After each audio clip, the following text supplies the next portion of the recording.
Okay, but it is our first here in the LPL. Very exciting stuff to kind of see. I'm taking a look at last year's matchups, and the last time we would have seen it would have been really valuable as well. Junja is around.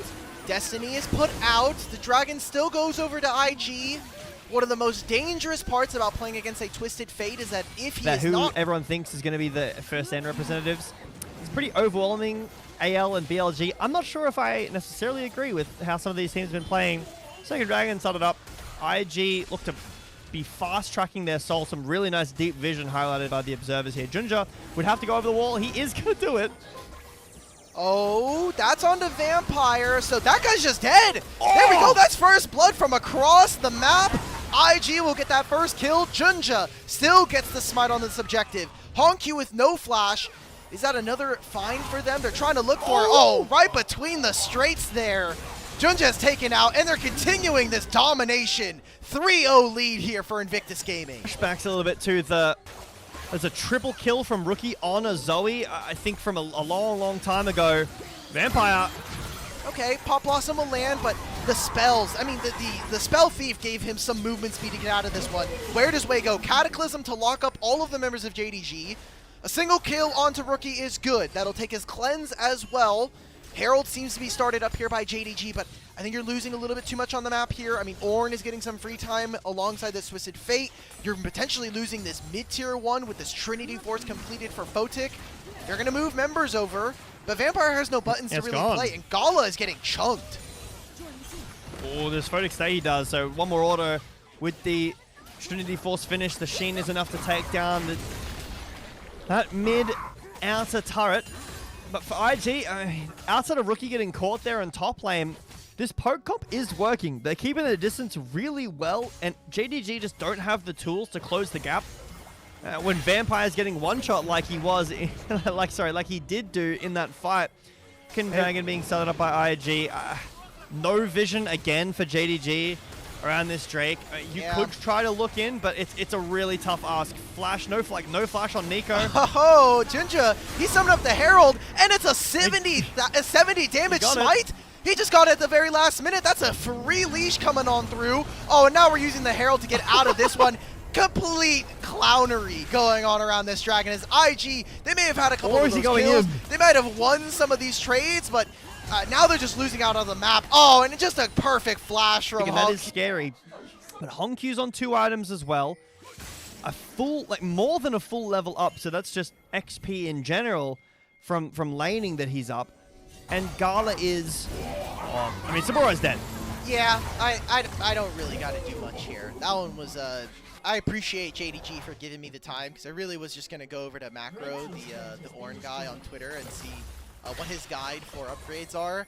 I know it's generally the less stats that are adjusted from the bonus usually get more. So I'm currently still looking for this, but essentially I was going to say that if we're going to masterwork any of these items, it's probably Muramana in the future. So, but that is just JDG getting a full bot lane turret, and that time it was for XiaoXu. The top lane tier 1 was also XiaoXu, so we haven't really talked about him here in the series, but he is really making a breakout in this game number 3 on this Renekton, a pick that we knew him for in 2025. A lot of members of IG are trying to make this play happen. Photic's also coming. Yes, Flash, and there is a TFTP to come over as well, but looks like XiaoXu will just be able to walk out of here. Does get knocked up. Oh my god, look at the damage! That True Shot Barrage just ripped him apart. I think he didn't know he was going to take that much there. So they'll finally get that Renekton down. That's a big pot of gold that they were waiting on. Some side lane pressure being alleviated. And that was even... Here's another attempt. IG, they will have vision control again of the Dragon. They're going to pull it in the exact same spot that has been stolen in the last 2 plays. Junja's again over the wall. Destiny Gate is going to be called down. There is a bubble that has landed onto Junja, so he is no longer able to seal it. Finally, we have secured an objective. We use the... At this point and onwards. But the range is such a massive advantage for IG. JDG don't have the best gap closed targets. I mean, Destiny's been used. What are we looking just for for vision? here? Vampire gets chunked out. Here's the engage from Saburo. The gold card lands onto Zoe, but it's an immediate cleanse. He's put into the bubble. Vampire fights 4 people with a Pop Blossom, and that might be the lead that JDG need as they try to open up this game. Galo will be taken out the very end, and Saburo's trying to squeeze for a little bit more. It's a 4 for 3, 1 for 3. Able to get full vision of everybody, and there are no spell shields, so won't be able to block that. The all upgraded items, the Masterwork items are all coming in now. I think we're only waiting on 1 more, and now level 17 has been ticked over, so that very, very important support upgrade Masterwork item will be able to get gotten right now. But Vampire on a flank, no vision on the bot side of this fight. On that blast gun, he could easily get into the Drake as long as he's not spotted. Vampire's actually gone way further. Oh, but they know he's here. He was that seen. Single he was ward. seen. Oh no, can Vampire escape? He has no proto belt. He doesn't even have flash backup, so Wei will get stunned, but Saburo is here. Vampire's gonna try and turn, but it's on the 2 tankiest member of IG. How much more can we see from them? Saburo trying to land the Call of the Forge God. Even XiaoXu's on a flank. That's the trade. It's 1 for 1. There's no Ornn, but there's no Nico now available. JDG still have a massive gold lead, but this Dragon, it's not a soul quite yet. It's just a single soul point. Can the poke land here from Invictus Gaming? I think this is a really, really strange Dragon as JDG. You need to find another pick. You need to make some other play happen. Mikhails goes on to Wei to get it from the gold card. Here's the Destiny Gate. It's going to land on the rookie. He'll cleanse out. XiaoXu is on the flank. Junja has split open the rest of this fight, and Votic has found the first one. Nobody is on this Ezreal right now, and the rest of IG, they've now wrangled themselves back into this fight. Wei trying to help out his AD carry. Votic does die, but Wei should be able to flag and drag his way out of this one. And it hasn't really found success. We even talk about his top laner on the opposite side, XiaoXu being a top laner that is worthy of your all-pro accolades. Dragon is going to be started here by JDG, and doesn't look like IG have time or the ability to contest, but hell, who cares? At this point, let's just force it. True Shot Barrage, Call of the Forge God lands, and that's the bottom lane duo of JDG poked out, but Wei is nowhere near this. We're going on a HonkQ. Let's not even go for this Dragon, guys. We're not going to get in time here. Vampire's going to find 4 members. Flash. Pop Blossom lands onto them, but is it enough? Gala is letting the rockets go through the air. We're seeing right now that JDG look a little bit dysfunctional, but the damage is starting to land. XiaoXu will slice and dice back in. Now Votic and the rest of this poke core from IG will move forward to get rid of the members. XiaoXu has way too much HP and not enough damage from Invictus Gaming to answer. But HonkQ, no flash. RSC maybe comes up in time for him to get this stun onto Votic. He's going to Arcane Shift forward. Just give me a breath here, brother. Let me breathe. There we go. That Seraph's completed, and another True Shot Barrage is let loose. But JDG will grab the Dragon and win the team fight.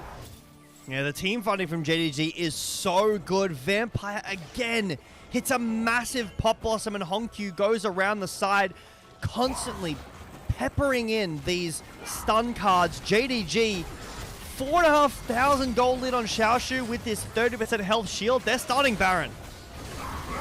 It's already gone. I mean, teleport here from Saburo, but look at where Wei is. He is in his base right now, even with the flag and drag. This Baron is a foregone conclusion. Whether or not IG can maybe chase him out of the pit is the next best question, but even that won't be answered. This sleep, the damage is not enough. And JDG just do so much of it, like the stun cards over the wall. There's nothing that IG can do, because with these stun cards, JDG can close the gap. XiaoXu is so strong. Flash stun card. I think HonkQ played this fight so well. Every stun card found a kill. Yeah. Have you ever been hit by a star paddle? No. I haven't. But if I was to be, I've seen how much damage they do. I've been hit by an Aurelion Soul before. I know what a comet feels like, so. JDG pushing in. On this last game. Can they do it though? Remember, a win here for JDG means top 4. A win here for IG, a legendary comeback here in this game means that they get their top 4 dreams alive and they don't have to play in the play-ins. Baron is now left for another 30 seconds, and I'm looking at that Dragon again. XiaoXu is just so strong, pushing in mid. He's probably 5,000 gold up at this point. He's level 19. He is so strong, no one can check him in this mid. Completely forfeiting off of a minor mistake punished by JDG. Rookie no cleanse as well. That was forced out too, so nothing IG can do. They lose Chemtech Soul. Baron is still 2 minutes away. I would imagine that is going to be the the bell of IG here, where if the Baron spawns, if JDG just bide their time, finish up some items, you know, we've only got 4 on Gala, so he's got, like, it's crazy to say, but 37 minutes in, like, sometimes you'd want to say, oh, the gold is becoming a little bit irrelevant. No, not at all. Long TP and the Destiny. Lands the gold card. Here is a big croc right into your backline, and while it isn't a Pop Blossom that'll change the world, it is a XiaoXu who's going to end it here for Invictus Gaming. A very clean 3 kills. He's diving underneath your inhibitor turrets, and he's probably chasing you down to your Nexus. Crocodile Alley is being found, and XiaoXu is the president. This is an HOA meeting you cannot miss if you're a JDG. Thankfully, there's no ways, but it seems like bot lane is going to be the play for them. They're going to put the finishing touches on this one, and JDG are going to move up 2-1 in the series. And with that 2-1 victory, Alk, JDG will cement themselves into playoffs. They do not have to worry about any play-ins contention, who they're playing against. It's going to be Group Ascend, split 2 for them as well. 2024 spring was the last time we saw JDG beat up on IG, and while you should know me's not here on the lineup, you should know the names